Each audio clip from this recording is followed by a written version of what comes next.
আমি কয়দিন বাঁচবো? আমি কোটিপতি হিসেবে বাঁচবো। এরপর যদি আমার পাওনা পরিশোধ না হয় কি এসে যায়? আমি আমার জীবন উপভোগ করে নিয়েছি। এভাবে তার পুরো পাওনা গিয়ে পড়বে তার পরবর্তী প্রজন্মের উপর। তার কোনো মাথা ব্যথা নেই। তখন ডলারের মূল্য কমে গেলে খুচরা বিক্রেতারা ক্ষতির মধ্যে পড়ল, কিন্তু এতে তাকে দোষ দেওয়া যাবে না। সে তার মতো জীবন উপভোগ করে নিয়েছে। অর্থাৎ শুধুমাত্র নিজের কথা ভাবো, যা মা মালান ও আদাদা। এটাই হচ্ছে পুঁজিবাদী চিন্তার মূল কথা এটাই। এখন এর সাথে একজন মুসলিমের চিন্তার পার্থক্য কি? ছোট একটা উদাহরণ দিই, কারণ এটা অর্থনীতির সাথে সম্পর্কিত বিষয়। একটা বাড়ি, আপনারা জানেন যে এই দেশে একটি বাড়ির মালিক হওয়া বড় একটি বিষয়। এর মূল্য বাড়ে, কখনো কমে, ইত্যাদি। আমি আপনাদেরকে খুবই সাধারণভাবে বোঝাবো যাতে একটা স্কুলের বাচ্চাও এটা বুঝতে পারে। ধরুন 100 বছর আগে কেউ একটা বাড়ি কিনলো, নিউ ইয়র্কের পাশে কেউ একটা বাড়ি কিনলো। ধরা যাক সে এটা 50,000 টাকা দিয়ে কিনেছে। সে এটা ক্যাশ টাকায় কেনেনি, সে এটা লভ্যাংশ দিয়েও কেনেনি, সে ব্যাংক লোন নিয়ে কিনেছে। তাহলে সে 30 বছর ধরে 50,000 নয়, সে কত টাকা দিয়েছে? 1,50,000। এখন তারা যদি এটা বিক্রি করতে চায়, তারা কি এটা 60,000-এ বিক্রি করবে? না, তারা এটা 1,50,000-এ কিনেছে, তাই তারা অন্তত 2,50,000 বেচতে চাইবে। ধরা যাক তারা এটা 2,50,000-এ বেচল। এখন একজন ক্রেতা 2,50,000-এ কিনে নিল, কিন্তু সেও এটা ক্যাশ টাকায় কিনেনি। কিভাবে কিনেছে? ক্রেডিটের মাধ্যমে। তাহলে সেও 2,50,000 দেয়নি, সেও 30 বছরে 4 লাখ বা 5 লাখ টাকায় কিনেছে। যখন সে এটা বিক্রি করতে যাবে এর মূল্য বাড়তে থাকবে। তাহলে এখানে যা ঘটল, প্রথমত মুদ্রার মূল্য কমে গেল, দ্বিতীয়ত যারা 100 বছর আগে একটা বাড়ি যে টাকায় কিনেছিল, পরবর্তী প্রজন্মের মানুষেরাও কি একই দামে কিনতে পারবে? না। তাহলে আপনি পরবর্তী প্রজন্মের জন্য এটা অনেক অনেক অনেক কঠিন করে ফেললেন। এটাই রিবা, এটাই যা মা মালান ও আদাদা। এটা পরবর্তী প্রজন্মের জন্য সমস্যা তৈরি করে। এখন আসুন এর সাথে একজন মুসলিমের মানসিকতার তুলনা করি। একজন মুসলিমের মানসিকতা হলো একজন বৃদ্ধের জন্য যে প্রায় কবরের কাছাকাছি চলে গিয়েছে, সে তার বীজ বপন করে যাবে যাতে গাছ বাড়তে পারে। আপনি বলবেন গাছ বাড়লে লাভ কি? আপনি তো ততদিন বেঁচেই থাকবেন না। সে বলবে না, এটা একদিন কাউকে না কাউকে ছায়া দেবে, সেটা হবে আমার জন্য সাদাকায়ে জারিয়া। এটাই হচ্ছে একজন মুসলিমের মানসিকতা। এমনই হওয়া উচিত। আমরা চিন্তা করব কিভাবে ভবিষ্যৎ প্রজন্ম উপকার পায়। খাও দাও, ফুর্তি করো আর মরে যাও, এমন না। এখানেই আমাদের চিন্তা আলাদা। আর এটাই আসলে আমরা যখন অধ্যয়ন করব, আমরা কেবল এটা ভাববো না যে 1400 বছর আগে কি হয়েছে। এগুলো আমাদের সময়েরই বাস্তবতা। এগুলো আমাদের সময়ের অনেক বড় সমস্যা। দুর্ভাগ্যজনকভাবে মুসলিম হয়েও আমরা যেন পুঁজিবাদী ব্যবস্থার অন্ধকার কালো থাবায় জড়িয়ে পড়েছি। আমরা নিজেরাই কুৎসিত ও বাজে রকমের পুঁজিবাদী হয়ে গিয়েছি। আমরা এখন আর মানুষের পরোপকারের কথা, সমাজের ভালোর কথা ভাবি না, তাই না? আমরা যা মা মালান ও আদাদার মধ্যে অন্তর্ভুক্ত হয়ে গিয়েছি। আল্লাহ আমাদের সবাইকে এ থেকে রক্ষা করুন, যাতে আমরা এই কদর্য থেকে বের হতে পারি। আচ্ছা আদাত্তু শাই লিকাদা ওয়া আদাত্তু ইযা আমসাকতুহু লাহু ওয়া জাআলতুহু ইদ্দাহ ওয়া দাখিরা লিহাওয়াদিহি দাহর ওয়া সানিয়া আদাদাহু। তিনি এখানে মূলত যা বলেছেন তা হলো, আদাদা মানে হলো প্রস্তুতি নেয়া, কিছু প্রস্তুত করা, ভবিষ্যতের কোনো বিপদাপদের জন্য, এমন বোঝায়। আই আহসাহু আরেকটি অর্থ হলো ঠিকভাবে গণনা করা। ওয়া জাআত তাসদীদ, এতে তাসদীদ দেয়া হয়েছে। ওয়া আদাদাহ, এতে তাসদীদ রয়েছে। তাসদীদের মাহাত্ম্য কি? ইয়াদুল্লু লিকাসিরাতিল মাদুদ, এর অর্থ হলো অনেক বেশি গণনা করা। সে সব সময় গণনায় ব্যস্ত থাকে এবং সে অনেক টাকা গণনা করে। সে সারাক্ষণ গুনতে থাকে। এটাও বোঝায় যে সে সারাক্ষণ গুনতে থাকে। আপনারা কি এমন কাউকে দেখেননি যে প্রতি ঘন্টায় ঘন্টায় অ্যাকাউন্টে লগ ইন করে আর টাকার পরিমাণ না দেখলে তার যেন নিঃশ্বাস বন্ধ হয়ে আসে? দেখেছেন? আমি বিজনেস স্কুলে গিয়েছি, আমার সাথে ফাইন্যান্সের ছাত্ররা বসেছিল। ওদের মেজর ছিল ফাইন্যান্স, তবে তারা মুসলিম ছিল। আমরা লাইব্রেরিতে ছিলাম। ওরা কি করছিল? ওরা শিখছিল কিভাবে স্টকে ইনভেস্ট করতে হয়। তারা সারাক্ষণ কি নিয়ে ব্যস্ত ছিল? ওহ, এই তো বেড়ে গেল, ওহ এই আবার কমে গেল, ওহ, যেন কেউ তাদের শরীরে সারাক্ষণ ইলেকট্রিসিটি লাগিয়ে দিয়েছে। তারা তাদের ট্রেডিং অ্যাকাউন্টে ওহ আহ ইয়াতাখাব্বাসতুহু শাইতান মিনাল মাস, আল্লাহ বলেন যেন শয়তান তাদের স্পর্শ করছে, তাদের গুঁতো দিচ্ছে। ওরা অনবরত চেঁচিয়ে উঠছিল, ও মাই গড, ওহ আহ আবার ফিরে পেয়েছি। তারা সারাক্ষণ এমন প্রতিক্রিয়া দেখাচ্ছিল। শেষে লাইব্রেরি কর্তৃপক্ষ এসে বলল, তারা বলল, না, আমি এখন জামউ মালিন ও আদিদ নিয়ে ব্যস্ত আছি। জামউ মালিন ও আদিদুহ, তাহলে আয়াতের প্রথম অংশে অন্যের প্রতি তার মনোভাব নিয়ে বলা হয়েছে, আর দ্বিতীয় অংশে তার নিজের প্রতি মনোভাব নিয়ে বলা হয়েছে সে কি নিয়ে নিজেকে ব্যস্ত রাখে। মজার ব্যাপার হচ্ছে মানুষের কাছ থেকে যা প্রত্যাশা করা হয় মানুষ আসলে তার সম্পূর্ণ বিপরীত। আপনার অন্যের সাথে ভালো আচরণ করার কথা ছিল, নিজের জন্য টাকা না জমিয়ে অন্যকে দান করার কথা ছিল, যা আপনার কাছ থেকে প্রত্যাশা করা হয়। এখানে তার বিপরীতটাই বর্ণনা করা হয়েছে। তাহলে আদ্দাদা মানে হলো বারবার গুনতে থাকা, গণনার পুঙ্খানুপুঙ্খ হিসেব রাখা, কিংবা এর অর্থ হতে পারে ভবিষ্যতের জন্য প্রস্তুতি নেয়া। আমাদের কতটুকু সময় বাকি আছে? আমার কাছে ঘড়ি নেই। ও, আমাদের সময় আছে, আমি ধীরে সুস্থে বাকিটা শেষ করব। আচ্ছা, কেন এই দুইটি ক্ষেত্র একত্রে এসেছে? কেন এই দুইটি একত্রে এসেছে এবং এই দুইয়ের মধ্যে সম্পর্ক কি, আমরা সেটা নিয়ে আলোচনা করছি। তা হলো, একটি হচ্ছে অন্যের প্রতি মনোভাব, অপরটি হলো সেই নিজের প্রতি কিভাবে সেটা। এখন এক বচনে মালান শব্দটি দিয়ে কি বোঝায় আমরা সেটা জেনেছি, এবং এটা কিভাবে কারো জীবনে প্রভাব ফেলে সেই সম্পর্কে জেনেছি। এবার আমরা তৃতীয় আয়াত সম্পর্কে জানব। ইয়াহসাবু আন্না মালাহু আখলাদা। ইয়াহসাবু শব্দটি হচ্ছে মিন আফআলিল কুলুব, অর্থাৎ যেসব ক্রিয়া অন্তর বোঝাতে ব্যবহৃত হয়। অর্থাৎ এখন আল্লাহ তাআলা মানসিকতার দিকটি তুলে ধরছেন যে তার অন্তরে কি ঘটছে। প্রথম দুইটি আয়াত ছিল তার কাজের ব্যাপারে, এগুলো ছিল বাহ্যিকভাবে, কিন্তু তৃতীয় আয়াতে এসে তিনি বলছেন তার ভেতরের কথা, তার ভেতরে কি চলছে। ইয়াহসাবু, সে ভাবে, আন্না মালাহু আখলাদাহ, আর সম্পদ তাকে চিরস্থায়ী জীবন দিবে বা তাকে অমর করবে। এখন এখানে মূল বিষয়টি হচ্ছে মালাহু। এর আগের আয়াতে আমরা মালাহু পাইনি, আমরা পড়েছি আল্লাযী জামা মালান, কারণ সে নিজের জন্য সম্পদ জমাচ্ছে যা আসলে তার নিজের জন্য নয়, তবুও সে জমায়। মালান শব্দটি দিয়ে তার এই ভ্রান্তিকে চিহ্নিত করা হয়েছে। এবার যখন সে এত সম্পদ জমিয়ে ফেলেছে, এত সম্পদের মালিক হয়েছে, সে ভাবছে এগুলো তাকে চিরস্থায়ী জীবন দিবে। এখন এ থেকে আমরা কিছু গভীর প্রশ্নের সমাধান পাই। কেন মানুষ টাকার পেছনে ছোটে? এটা একটা বড় প্রশ্ন। যদি আপনি কোনো শিশুকে জিজ্ঞেস করেন তোমার কেন টাকা দরকার, সে বলবে আমি জানি না, আমার হয়তো পরে লাগবে। কিন্তু নিজেকে নিজে প্রশ্ন করুন, কেন আসলে মানুষ টাকার পেছনে ছোটে? আজকে যদি প্লেটে খাবার থাকে, আপনি আজ নিয়ে দুশ্চিন্তা করা বাদ দিবেন, আপনি আগামীকাল নিয়ে ভাববেন। অর্থাৎ আখলাদা শব্দের অর্থ কেবল চিরস্থায়ী জীবন নয়, এটা দিয়ে বোঝায় এমন কিছু যা চিরকাল অবিরামভাবে তাকে বাঁচিয়ে রাখবে। অর্থাৎ মানুষ দুশ্চিন্তা করে কারণ যদি তার সঞ্চয় না থাকে সে হয়তো বাঁচতে পারবে না। অনেকে দেখবেন যখন তার স্টক অ্যাকাউন্ট ধসে পড়ে সে আত্মহত্যা প্রবণ হয়ে পড়ে, কারণ সে তার বেঁচে থাকার সাথে সঞ্চয়কে মিলিয়ে ফেলেছে। তার প্লেটে এখন খাবার আছে এর সাথে নয়, বরং আগামীকালের জন্য সে যে খাবার সঞ্চয় করেছে তার সাথে। আখলাদা শব্দটি দিয়ে এটাও বোঝায় সে কেবল এটা ভাবে না যে সে সারা জীবন বাঁচবে, বরং এটাও ভাবে যে ভবিষ্যতে এটা তার কাজে লাগবে। এটা ইখলাদ থেকে এসেছে, খুলুদ থেকে। তার ভবিষ্যৎ সুনিশ্চিত হয়ে গিয়েছে কারণ তার সঞ্চয় আছে, সে এত এত সঞ্চয় করেছে। এখানে আরেকটি ব্যাপার হলো, এই ধারণাটি স্মৃতিস্তম্ভ বানানোর সাথে সম্পর্কিত। দেখবেন মানুষ চায় মানুষ তাকে মনে রাখুক। যে বিষয়গুলোর কারণে মানুষ কাউকে মনে রাখে তার একটি হলো সম্পদ। কেউ যদি পরকালে বিশ্বাস না করে, তার জীবনের শেষ পর্যায়ে সে সাদাকা দেয় না, সে হয়তো মানব কল্যাণে টাকা দেয়, হাসপাতাল, বিশ্ববিদ্যালয়ে টাকা দেয়, যাতে তার নামে স্মৃতিস্তম্ভ তৈরি হয়। এটাই তার জন্য একমাত্র বস্তু যাতে মানুষ তাকে মনে রাখবে। তাই সে অনেক অনেক টাকা আয় করে যাতে মানুষ তাকে এসব স্মৃতিস্তম্ভের কারণে মনে রাখে, যেগুলো নিছক পাথর বা মেটালের তৈরি জড়বস্তু দিয়ে বানানো। এই বিষয়টিও কোরআনে বলা হয়েছে। হুদ জাতির বিষয়ে বর্ণনাটি এসেছে। আল্লাহ আযজা ওয়াজাল্লা বলেন, আতাত্তাখিযুনা মাসানিআ লাআল্লাকুম তাখলুদুন। তাখলুদুন, তোমরা ভাস্কর্য তৈরি করছো এই মনে করে যে তোমরা চিরস্থায়ী হবে। এর সাথে চিরকাল বাঁচার সম্পর্ক কি? সম্পর্ক আছে। তাদের নাম, তাদের উত্তরাধিকার, তাদের স্মৃতি চিরকাল থাকবে। এইসব অপ্রয়োজনীয় স্মৃতিস্তম্ভ বানানোর পেছনে এটাই কি কারণ? তারা এইসব বিশাল স্তম্ভ বানাবে যা দিয়ে হাজারো লোককে খাওয়ানো যেত, কিন্তু না, তাদের এটা বানাতেই হবে। তাদের তো এইসবই সুন্দর স্থাপত্যের স্তম্ভ বানাতেই হবে। এটা কিন্তু মুসলিমদের মধ্যেও হচ্ছে। আপনারা বিভিন্ন গরিব মুসলিম দেশেও খুব সুন্দর সুন্দর স্তম্ভ দেখবেন, কিন্তু তাদের এটা বানাতেই হবে, কারণ এগুলো নাকি জাতীয় ঐক্যের প্রতীক। তাহলে যেসব গৃহহীন গরিব মানুষেরা স্তম্ভের পাশে শুয়ে থাকে তারা কিসের প্রতীক? তারাও কি আপনাদের জাতীয় ঐক্যের প্রতীক? সেখান থেকে কিছু টাকা তাদেরকে দিলে কি হতো? তারা এখন কি করবে? তারা কি সেই স্তম্ভ খাবে? তারা এটা দিয়ে কি করবে? তো এভাবে টাকার অপচয় করা হচ্ছে। আর তারা বলছে এগুলো দিয়ে নাকি তারা তাদের জাতির মানুষদের কাছে চিরকাল বেঁচে থাকবে। এটা আসলে আমি আগেও এটা পড়েছি, আবার পড়ছি। এটা হচ্ছে পিরামিডের প্রতি একজন দার্শনিকের মনোভাব। তিনি এটা লিখেছিলেন। এটা একটা জাদুঘরে পিরামিডের ছবির নিচে লেখা ছিল। তার লেখাটা দেখুন, শান্ত এবং স্বয়ংসম্পূর্ণ, স্থির ও দৃঢ় পিরামিডের প্রতিধ্বনি অনন্তকাল ধরে বাজে। এটা মানুষের বেঁচে থাকার ইচ্ছার হাহাকারকে সংজ্ঞায়িত করেছিল আর সময়ের ঝড়কে ধরতে পেরেছিল। মানুষটা মারা যাবে, অন্তত তার বানানো পিরামিডটি সময়ের ঝড়কে ধরতে পারবে। অনন্তকালের প্রতি এটাই তার আকাঙ্ক্ষা, এটাই তার ইচ্ছা, যেন চিরকাল বেঁচে থাকা যায়। আল্লাহ এই ইচ্ছা মানুষের মধ্যে দিয়েছেন।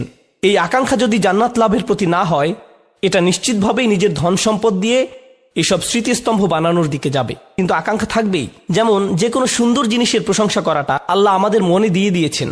অসাধারণ কোরআন তেলাওয়াত শুনে যদি আপনার ভালো না লাগে, এর মানে আপনি মিউজিকের প্রতি ঝুঁকে পড়েছেন।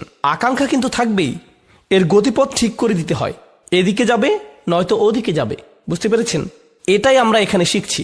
তো যারা, বলে রাখি, এটা আমার শিক্ষক ডক্টর আহমদের মন্তব্য। তিনি এই সূরা নিয়ে মন্তব্য করেছেন। তিনি বলেন, দুনিয়ার প্রতি মানুষের দুই ধরনের প্রলোভন থাকে। কোরআনে সাধারণত টাকা এবং সন্তানের কথা বলা হয়েছে, তাই না? আর তাকাসুর ফিল আমওয়ালি ওয়াল আওলাদ। আমরা দেখছি এই সূরায় কিসের কথা বলা হয়েছে? মাল, আওলাদ নয়। তিনি এটা নিয়ে মন্তব্য করেছেন। এটা তার নিজের চিন্তা। তিনি বলেন, আমি আমার জীবনে লক্ষ্য করেছি যাদের সন্তান নেই তারা টাকার প্রতি আরো বেশি মগ্ন হয়ে পড়ে। যদি সন্তান না থাকে, যদি আপনার সন্তান থাকে, আপনার দুটি বিষয় নিয়ে চিন্তা থাকে।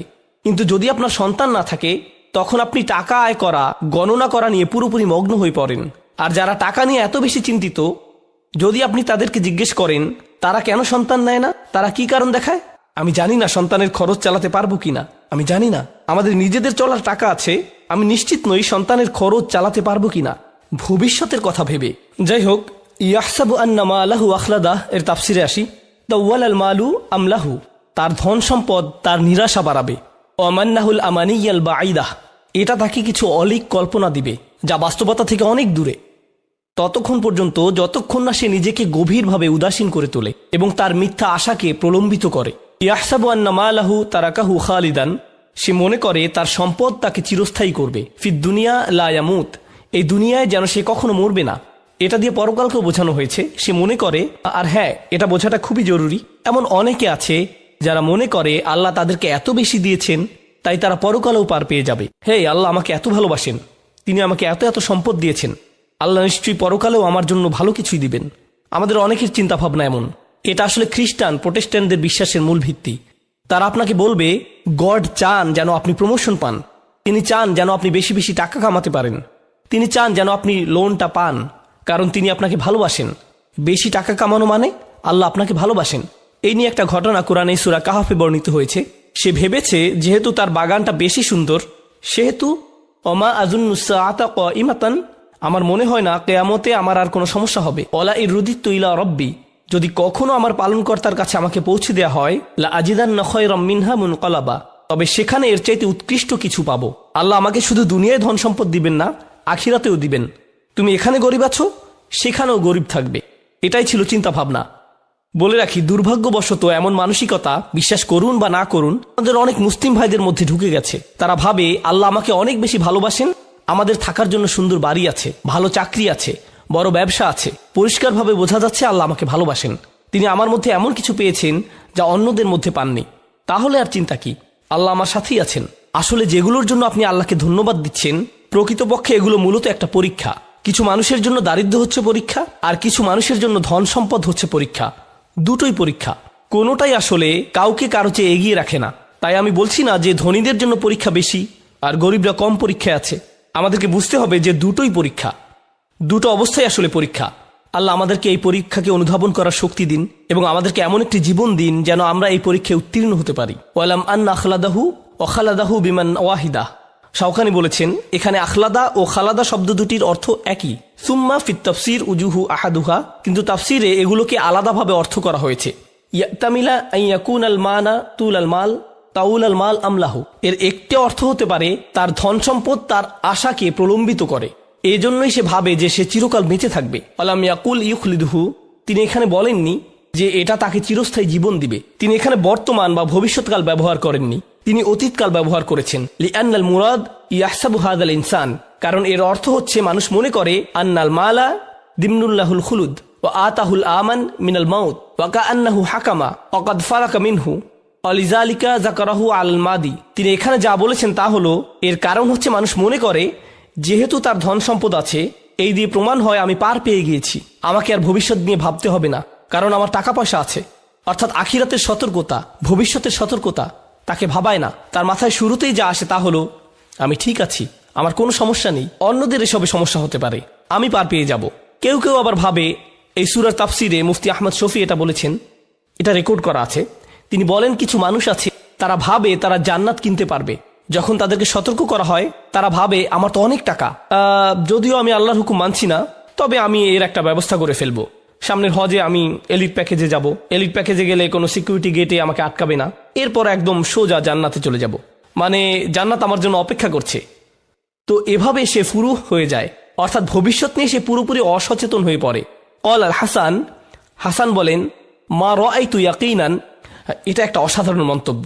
মা রাআইতু ইয়াকিনান লা শাক্কা ফীহি আশবাহু বিশাক লা ইয়াকিনা ফিকাল মাউত। সে ভাবে আমি এ ব্যাপারে নিশ্চিত নই, যেখানে এতে আসলে কোনো সন্দেহ নেই। মানুষ এটা নিয়ে খুবই অনিশ্চিত, যেন এটা কোনো অনিশ্চিত বিষয়।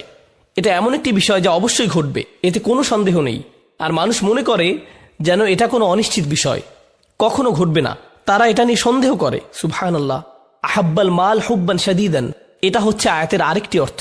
সম্পদের প্রতি তাদের ভালোবাসা হলো তীব্র ভালোবাসা। হাত্তা তাকাদা আন্নাহু ইন ইনতাকাসা মালিল আমুত, যতক্ষণ না সে ভাবে যে আমার সম্পদ শেষ হয়ে গেলে আমি শেষ হয়ে যাব। ফালিযালিকা ইয়াহফিদুহু মিনান নুকসান ইয়াবকা হাইয়ান, তাই সে তার সম্পদ রক্ষা করে যাতে সে বাঁচতে পারে।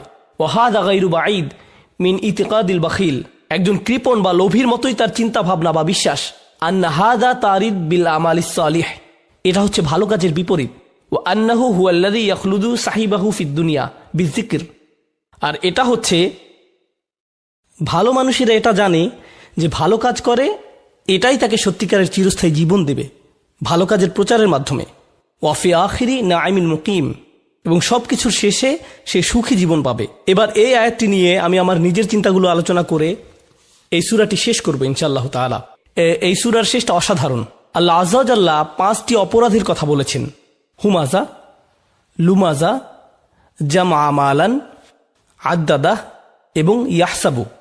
আল হুসুব আন্নাল মাল আখলাদাহু, আল হুসবান আন্নাল মাল আখলাদাহু, ইয়াহসাবু আন্নাল মালাহু ওয়া আখলাদাহ। এই 5টি অপরাধ যদি আপনি সূরার শেষে দেখেন, আল্লাহ 5টি শাস্তির বর্ণনা দিয়েছেন। আল হুতামা নারুল্লাহিল মুকাদাহ আল্লাতী তাতলিউ আলাল আফইদা, তৃতীয়। ইন্নাহা আলাইহিম মুসদা, চতুর্থ। ফি আমাদিম মুমাদ্দাদা, পঞ্চম।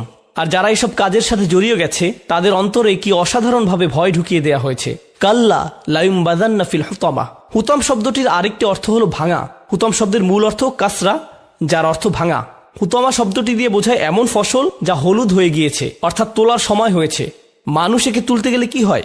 একে ভাঙা হয়, ছিঁড়ে ফেলা হয়। এই শব্দটি সূরার অন্য একটি শব্দের বিপরীত, সেটা হলো কারো উদ্যম ভাঙা। মনে আছে আপনাদের? আল হুমাজ কাসর, তাই না? আপনি অন্য মানুষের উদ্যম ও সম্মান ভাঙবেন, এর ফলে আপনি নিজেকেই ভাঙা অবস্থায় দেখতে পাবেন। এটা আপনাকে ধ্বংস করে দিবে। হুতামা, সুবহানাল্লাহ। এই দুইটি শব্দের মধ্যে কি চমৎকার মিল।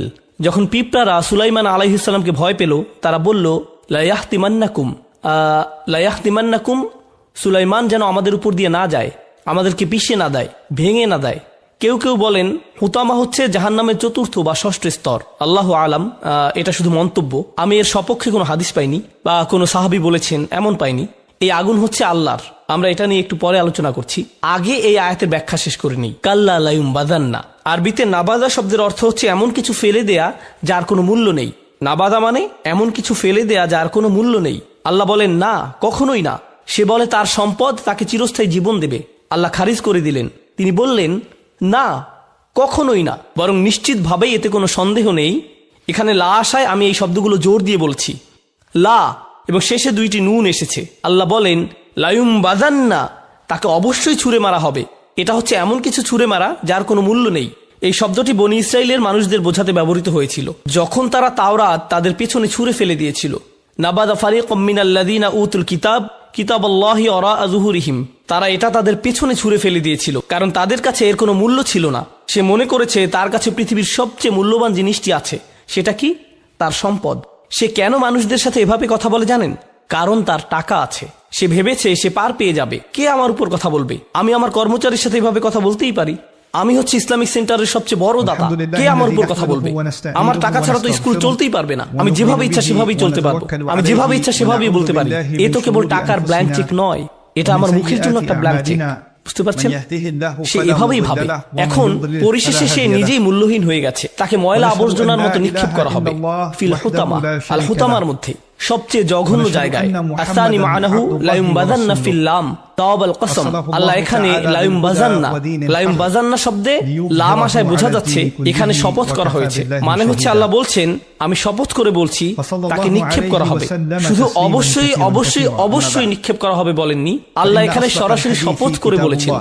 আরেকটি বিষয় হচ্ছে লায়ুম বাজান্না শব্দটি কিছু কেরাতে এভাবে উচ্চারিত হয়েছে লায়ুম বাজান্না। এখানে পার্থক্য কি হলো? লায়ুম বাজান্না দীর্ঘ করে পড়া হয়েছে, তাই না? একটা অতিরিক্ত আলিফ দিয়ে পড়া হয়। দ্বিতীয়ত এর অর্থ হুয়া অমালুহু, সে এবং তার সম্পদকে নিক্ষেপ করা হবে। তুমি একে এতই ভালোবেসেছো, যাও এর সাথেই থাকো। তুমি কখনোই একে ছাড়তে চাও না, ঠিক আছে, একে আর কখনোই ছাড়তে হবে না, এগুলো সবই তোমাকে নিক্ষেপ করা হবে। সুবহানাল্লাহ। হুয়া ওয়া মালুহু। তো আর বলে রাখি ফিল হুতামা এখানে ফি শব্দটি ব্যবহার করায় তক্তাদি আন্নাহু মাউদিউন লাহুকা আমি কুন জিদ্দান কালবীর। ফি শব্দটি দিয়ে বোঝা যায় সে এর মধ্যে নিক্ষেপিত হবে, মানে হচ্ছে সেই জায়গাটি খুব বেশি গভীর, তাকে এর ভেতরে একদম তলদেশে নিক্ষেপ করা হবে। লায়ুম বাজান্না বিজম্মিম জাল, একে লায়ুম বাজান্নাও পড়া হয়। তাহলে এর তিনটি কিরাত আছে, লায়ুম বাজান্না আর লায়ুম বাজুন্না। হুয়া ও আনসারুহু, সে এবং তাকে যারা সাহায্য করেছে সবারই একই পরিণতি হবে।